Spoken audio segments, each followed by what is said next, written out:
दोस्तों, खुश रहो और खुद को पहचानो। दोस्तों, ये जुमला बड़ा मशहूर है कि जिसने खुद को पहचान लिया उसने खुदा को पहचान लिया।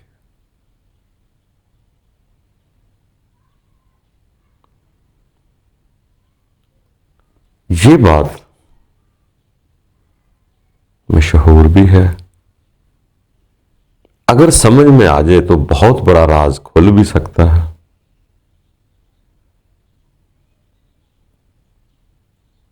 जिस आदमी को मैं और खुद में पता ही नहीं, वो खुद को पहचानेगा कैसे?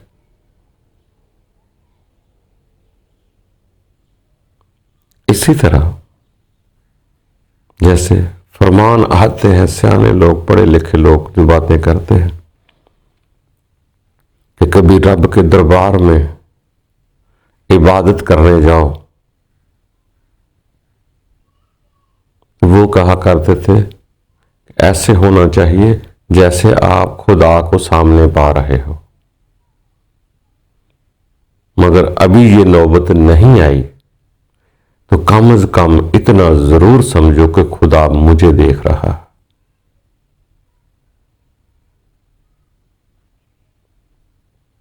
यानी कि पहला स्टेप जो बुनियाद होती है वो ये होती है कि खुदा मुझे देख रहा है। पहले ये महसूस करो कि मैं उसी के हसार में हूं, वो मुझे हर वक्त हर जा देख रहा है। वो समीउल बसीर है, समीउल अलीम है। जब ये चीज बन जाएगी कि वो देख रहा है, फिर मुमकिन है वो खुद अपना आप कुछ दिखा दे या कुछ हालात बना दे या वो नजर दे दे या कोई तसल्ली दे दे, इत्मीनान दे दे। लामहदूद लावजूद शय है, कुछ भी बड़ा इत्मीनान दे सकती है। तो इसका मकसद ये जरूर है कि पहले मुझे खुद को पहचानने के लिए कि कोई खुदा की जात मुझे देख रही है या खुदा की जात मुझे चला रही है या खुदा की रूह मेरी जिंदगी है, ये सबसे पहले वही शय मुझे देखेगी। जब वो मुझे देखती है तो फिर मुझे आगे बढ़ना होता है कि वो मुझे देख रहा है। ये नहीं कि जैसे ये कहते हैं कि जिस्म मैं नहीं, जो जिस्म को कहे मेरा जिस्म, असल वो मैं है। ऐसे ही जब हम खुद को खुद से देखते हैं कि मैं देख रहा हूं, अपने आप को देख रहा हूं, तो मैं जो खुद को देख रहा हूं वो देखने वाला कौन है, इसके अंदर जान क्या है, रूह क्या है, इन्हीं राजों को समझना होता है और पाना होता है।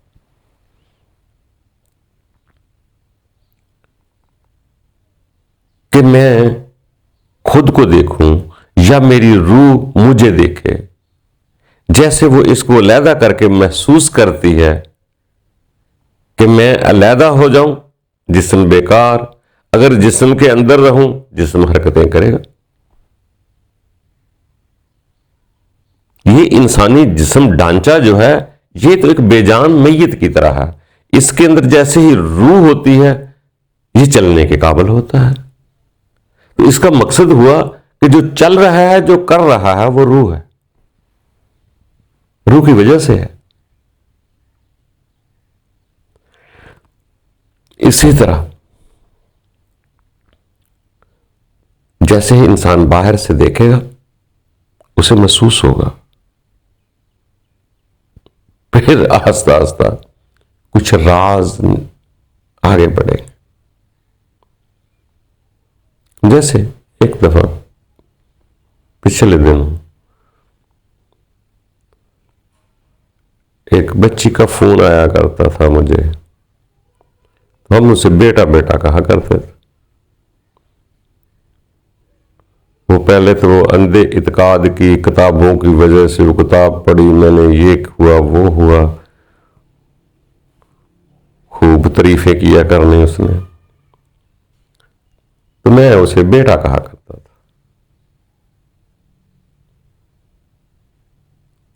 जैसे ही उसने कुछ ऐसे बातें करना शुरू की,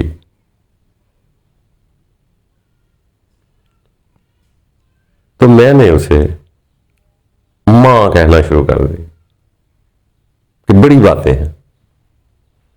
बेटी कहूंगा, जो छोटी बातें हैं तो बेटी है, जब इतनी बड़ी बातें हैं तो मां है। हालांकि वो हमसे बहुत छोटी थी, बच्चों की तरह ही थी।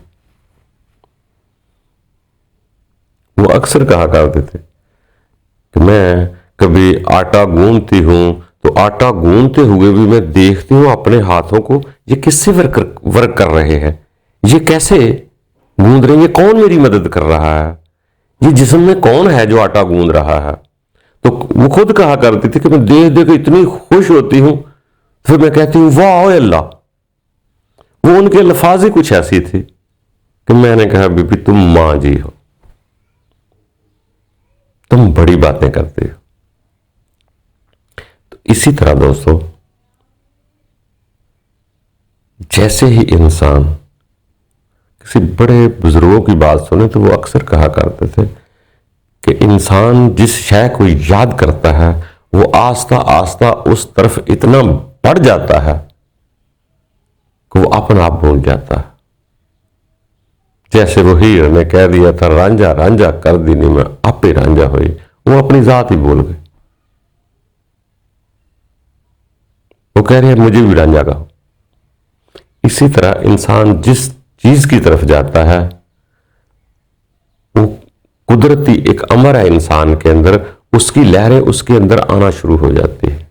जैसे कहते हैं खरबूजा खरबूजे को देख के रंग पकड़ता है, बुरी महफिल सोबत का असर छोड़ती है, अच्छी महफिल भी असर छोड़ती है। वो यही होता है कि एक दूसरे से लहरें आपस में मिल जाती, अच्छे ख्याल वाले को मिल जाएंगे, बुरे ख्याल वाले को भी मिल जाएंगे।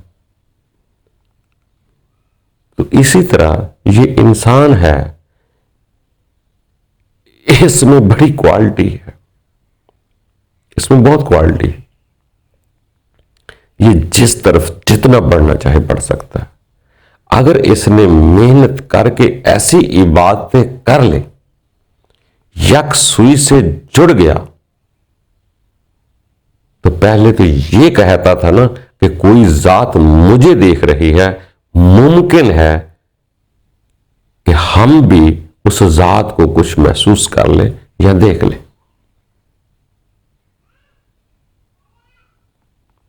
और ना कुछ सही तो एक जात तो समझ में आती, एक बात तो समझ में सबको आ रही है कि इसी इंसान में इस जैसी ही एक दूसरी रूह भी है। इसकी हम जात कहते हैं, कोई रूह कहते हैं, कोई दूसरा जिस्म कहते हैं, मुख्तलिफ अपने अपने रिवाज के मुताबिक नाम दिए जाते हैं। जिसको हम प्रैक्टिकली ख्वाब में देखते हैं कि जैसे हम सो जाते हैं, सोते कब हैं? जब दुनिया भूल जाते हैं, पैसे भूल गए, बैंक बैलेंस भूल गया, कपड़े भूल गए, जेब में कितने पैसे भूल गए, बच्चे भूल गए, बीवी भूल गई, घर बार भूल गया। जब हवा से खमशा बिल्कुल साकन हो जाती हैं और हवा और वो जो रूह ख्याल शऊर जो है उसको कुछ याद नहीं रहता, तो फिर इंसान सो जाता। वो जैसे ही सो जाता है वही रूह जो है वो ख्वाब की देखने की सूरत में जिस्म से बाहर निकल जाती है, और उस रूह को इस जिस्म का पता भी नहीं होता ये कहां होता।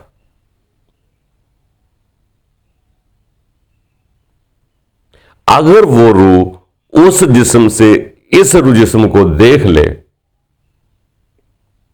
तो हैरान हो जाए।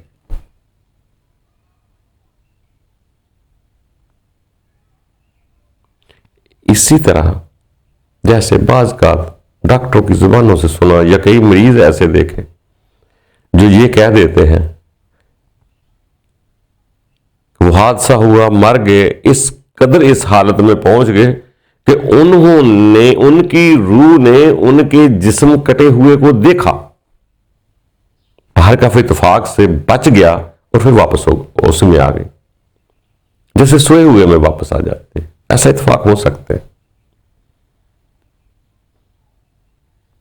और जैसे ही इंसान देख लेता है उसको एक बहुत बड़ा यकीन हो जाता है। तो इसका मकसद यह समझ में आया कि अपनी रूह को तो इंसान देख सकता है, जैसे ही यह रूह अमीन हो जाएगी, इतनी पावरफुल हो जाएगी, सुच्ची हो जाएगी, तो मुमकिन है ये जागते हुए भी इंसान अपनी रूह को देख सके।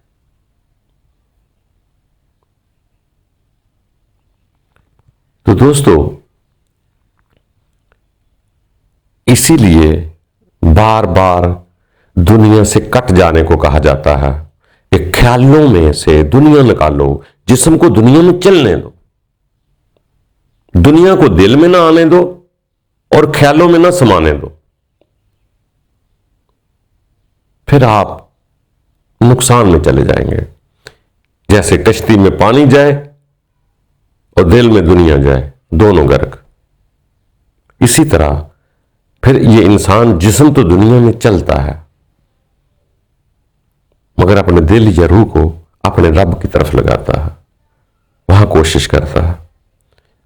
अगर यही रूह दुनिया से हम कट जाते हैं तो बार बार हम इबादत करते हैं, 5 टाइम, 6 टाइम, 7 टाइम, 3 टाइम, जितने भी ज्यादा से ज्यादा हम इबादत की तरफ जाते हैं, इबादत का मफहूम रब की तरफ जाते हैं, तो दुनिया से आस्ता आस्ता इंसान कटता जाता है। ख्यालों से दुनिया निकलती जाती है, जिस्म के साथ अटैच रहती है। जब ख्यालों में निकल जाती है तो वही एक वक्त पर वही इबादत उसकी मराज कर जाती है, रूह बुलंद करती हो जाती है, रूह ही मराज करती है। तो फिर एक वक्त मुमकिन है ऐसा आ जाए कि इंसान अपनी रूह को भी देख ले। बाकी दोस्तों, जो बड़े लोगों की बातें होंगी, ज्यादातर तो यही समझ में आया। अगर किसी ने खुदा को देखा है तो उसने बतलाया नहीं, या वो बतलाता नहीं। मगर ये मुकाम भी बड़ा बुलंद है कि अगर कोई अपनी रूह को देख ले, बाकी वो रूह अगर ताकतवर हो जाती है तो उसको रब कुछ दिखा देते, वो उसके मामले है, रब जाने तो वो जाने। इंसान का काम तो यही है कि वो रब की रूह को तो पहचाने। तो जब रूह की पहचान हो जाएगी, या यूं कह लें कि रूह जब आपके जिस्म को पहचान लेगी तो समझ लेना रूह ने आपको पहचान लिया। रूह कौन है? रूह भी आप ही है। जब आपकी रूह ने आपको पहचान लिया, या रूह आप है, तो आपने खुद को पहचान लिया। अगर यह नौबत भी आ जाती है कि वो मैं है जो रूह है, मैंने खुद को पहचान लिया, जब मैंने खुद को पहचान लिया तो मैं ये अलग हो जाऊंगा और वो मैं अलग हो जाएगी। पहले मैं जिस्म को मैं समझता था, अब मैं रूह को मैं समझने लगा हूं।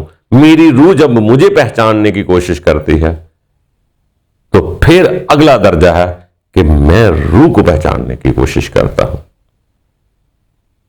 जब रूह ने मैं को पहचान लिया और मैंने रूह को पहचान लिया, तो यही लफ्ज कहते हैं, जिसने खुद को पहचान लिया, इनके रूह ने मुझको पहचान लिया, जिसने खुद को पहचान लिया उसने खुदा को पहचान लिया। पहले रूह ने जिस्म देखा, फिर जिस्म रूह को देखता है, ये एक दूसरे को देखते हैं। फिर अगले राज जो है वो बाद में आगे खुलते हैं। वो रब ताला की मर्जी है कि इंसान को कितने से कितना बड़ा इत्मीनान दे दे, मगर वो इत्मीनान दिए रखता है, मगर इस दुनिया की हकीकत भी बतला देता है कि बच्चों यहां रहना नहीं है, तुम रहने नहीं आया, मैं तुम्हें वापस उसी जन्नत में लेकर जाऊंगा, यहां से तुम्हें निकाला गया था।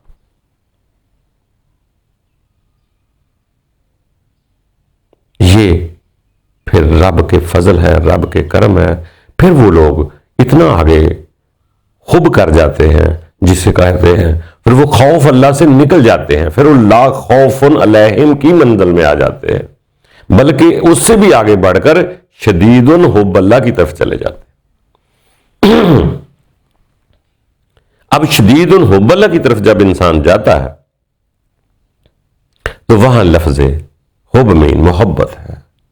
जहां मोहब्बत होती है वहां तो हर किसी का जी चाहता है जाने को, वहां तो हर कोई चाहता है जिसके यहां मोहब्बत है मैं वहां जाऊं। तो फिर इंसान यहां से मरता नहीं है, हुब से शौक से अपने रब की तरफ चला जाता है।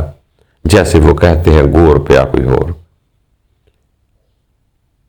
उसको पता हो जाता है, चल जाता है कि जो मेरा ज़ाहिर है ये तो खत्म होगा, असल तो मैं वो हूं जो ना खत्म होने वाला है, वो पहले भी था, मेरे जिस्म के उतर जाने के बाद भी रहेगा, असल वो है। तो इसलिए दोस्तों, अगर आपकी रूह ने आपको पहचान लिया और आपने अपनी रूह को पहचान लिया तो यही होता है कि जिसने खुद को पहचान लिया, अगर रूह ने आपको खुद को पहचान लिया तो फिर आप रूह को पहचान लेंगे। पहले यही होता है, जैसे वो बच्ची ने बताया कि आटा गूंदने से मैं खुद को देखती हूं कि ये मेरे हाथ कौन हिला रहा है, उसके अंदर की कैफियत को खुशियां कौन दे रहा है। तो हमने तो ये, जो लोग इस चीज को समझते हैं वो इसी चीज को बहुत बुलंद शायद समझते हैं कि ये छोटी बात नहीं है, जो खुद को देख रहा है कि ये जो काम मैं कर रहा हूं ये मैं नहीं हूं, मुझसे कोई करवा रहा है, ये बड़ा दर्जा है, ये छोटी बात नहीं है कि मुझसे मैं नहीं काम कर रहा, मुझसे कोई शय, कोई रूह, कोई जात, कोई है ऐसी जो मुझसे काम करवा रही है। तो फिर इंसान उसको देख देख फिर अपने हाथों को देख के भी खुश होता है, अपने आप को देखकर भी खुश होता है, दुनिया सारी को देखकर खुश होता है, उसको सब कुछ रब का लगना शुरू हो जाता है। जैसे बहुत सारी जगह इत्तेफाक ऐसा हुआ कि बल्कि एक जगह हजरत इब्राहिम भी ऐसे कहते हैं,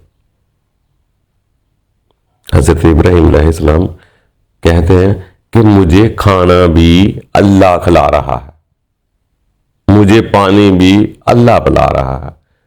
अब ये देखो कैसी कैफियत है, हालांकि आदम का हाथ अपना ही कर रहा है, खा रहा है, मुंह में डाल रहा है, मगर वो उसके तस्वर को क्या देख रहे हैं कि ये जो है मेरा हाथ नहीं कुछ भी, इसके अंदर जो असल है उसको पहचान रहे हैं। वो इस हाथ को देख रही है कि ये हाथ इधर से आया, इधर से लुकमा उठाया, ये क्या कर रहा है, कहां जा रहा है, कौन ले जा रहा है।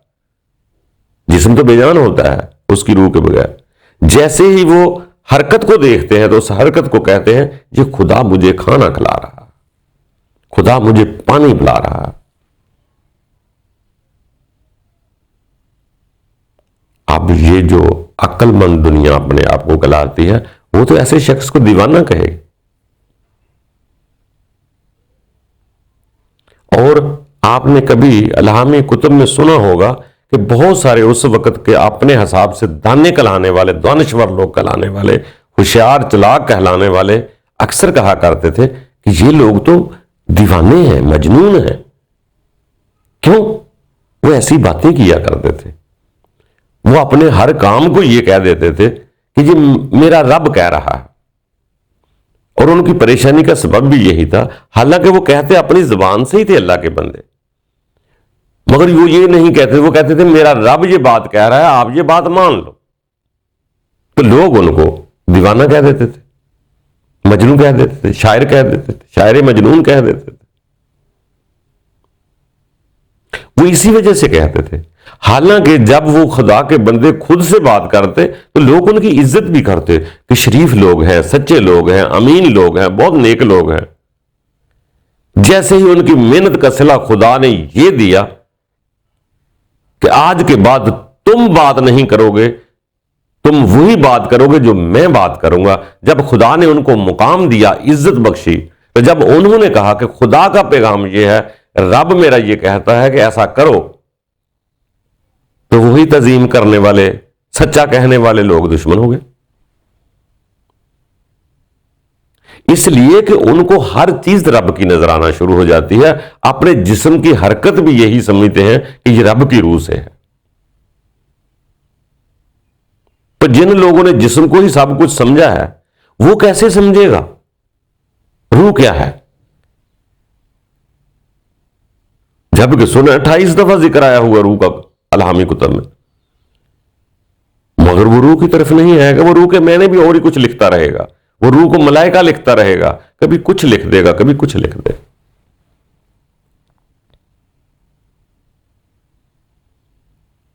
रूह कोई ऐसी चीज नहीं, बड़ी खूबसूरत मंजर है रूह। हजरत मरियम के पास भी रूह आई थी। जब पहली दफा वो इत्तेफाक हुआ, पर्दे में वहां हुई और वहां पे रूह आई। तो इसका मकसद यह है कि हमें सिर्फ तदब्बर करना पड़ेगा। हमें इनकार तो हम नहीं कर सकते, मगर थोड़ा सा तदब्बर करना पड़ेगा। वो जो लोग रूह को देखते हैं या रूह की वजह से काम करते हैं, जो महसूस करते हैं, या अपने ख्याल को पूरा पूरा रब की तरफ लेकर जाते हैं, तो उनके पास फिर इंसान, उनके पास कदम कदम पर शुक्र करने की सलाहियत उस इंसान में पैदा होती है। और छोटी छोटी बातों पे शुक्र करते हैं, वही लोग जो है फिर मसाइब में सब्र कर जाते हैं। तो इसी तरह दोस्तों, खुद को पहचानना है, फिर कुछ मुमकिन है कि खुदा की पहचान हो। जितनी भी हो, थोड़ी हो, इत्मीनान तो जरूर मिलेगा। बाकी कुल्लु नफ्सिन ज़ायक़तुल मौत की बात होता है, कुल नहीं मिलता। वो कुल नफ्स पहले मार लो तो मुमकिन है बहुत कुछ पर्दे या हो जाए, मगर कुल का मरना बहुत मुश्किल है। ये वो होता है जो मरने से पहले मरना होता है। नामुमकिन कुछ नहीं। बाकी मेरे दोस्तों, खुश रहो, उम्मीद लगाओ, बंदे ने कुछ नहीं करना है, सब कुछ खुदा ने करना है। और पहले भी वही करता है, मगर हमें यकीन नहीं होता।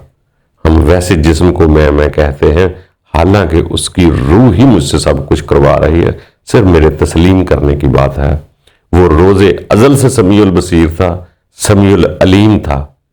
मुझे यकीन करने की बात है, और हम यकीन नहीं अभी कर रहे। जिस दिन हमने यकीन कर लिया कि वो हर वक्त समीउल बसीर है, तो यकीन जानेंगे हम चोरियां नहीं कर सकेंगे, हम टेढ़ी आंख से किसी को नहीं देख सकेंगे, हम हसद की आग दिल में नहीं जला सकते, हम किसी का बुरा नहीं सोच सकेंगे, हम अपनी ख्वाहिशात के लिए किसी पर जुल्म नहीं करेंगे। हम उस वक्त ही करते हैं जब हमें यह पता होता है कि मुझे कोई नहीं देख रहा, तब ही चोरी और जुल्म ज्यादती की जाती है।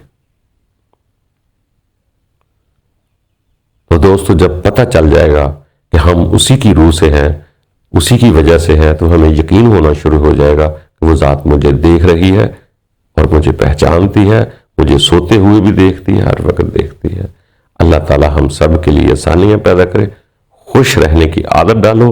खुशी बहुत सारी बीमारियों के जरासीमों को जिस्म से बाहर रोक देती है। वो इत्मीनान जब पैदा होता है तो बहुत सारी छोटी मोटी बीमारियां बाहर ही रुक जाती हैं, दाएं बाएं से गुजर जाती हैं। अल्लाह आसानियां पैदा करे।